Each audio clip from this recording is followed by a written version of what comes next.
So crystal field theory, again, very simple, is just using ionic, considering the ionic interactions. It considers the ligands as negative point charges. And so the basic idea is that ligands, which are negative point charges, are going to have repulsive effects if they get close to the d orbitals. So here is a drawing of a metal, and so this is metal abbreviated M. Its oxidation number is N+ here, and it has ligands all around it. What is the geometry here? It's octahedral geometry. And so we have ligands up and down along Z, ligands along Y, and a ligand going back along X, and a ligand coming out along X.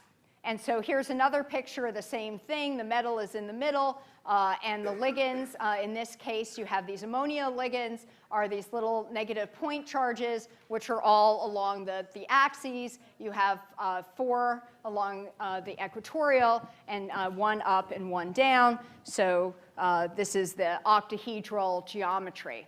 And so you can just think about each of these ligands as negative point charges. And so if the negative point charge is pointing right toward a d orbital, that'll be very repulsive. If it's not, it's less repulsive. That's the whole idea behind this crystal field theory. So here again is just another little picture.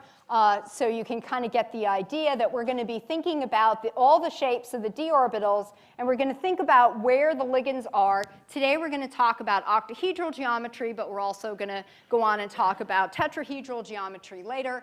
So here in octahedral geometry, you can think about the positions of all of these negative point charges surrounding your d orbitals.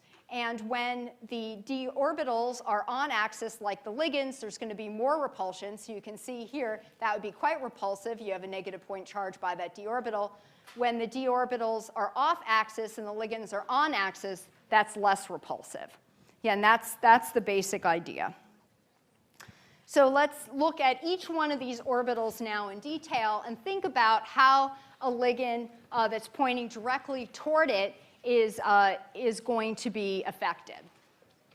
So we have the ligands L as these point charges directed toward the dz squared and the dx squared minus y squared orbitals, and these would result in quite a bit of repulsion. So if you had a ligand right up here along Z, and so that would be a very close interaction. In this case, you're going to have ligands along X and Y, again pointing directly toward the orbitals. That would be quite repulsive. And I'll just mention, we'll come back to this later, that one can think about the case where you have the octahedral geometry where the ligands are in a definite position, and you can also think about this sort of hypothetical case where you have a metal in the middle and you have the ligands. Here are the little ligands, and they're everywhere. There's ligands everywhere all around. And so in this case, where you have ligands everywhere all around your metal, then all your d orbitals would have the same energy. But if you take the ligands and you isolate them in particular positions, then you can consider how the different shapes of the d orbitals will be affected. Come back to that in a minute. All right, so here we have a case where our ligands are on axis, our orbitals on axis. This is a large repulsion.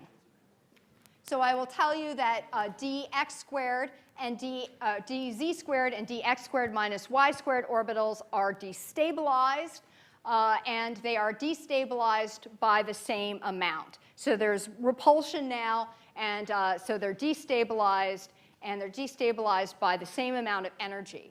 So what's it called when orbitals are of the same energy?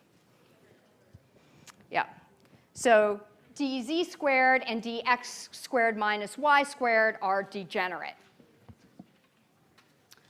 So dz squared and dx squared minus y squared orbitals are destabilized more than the other 3 orbitals. And let's consider now why that is true.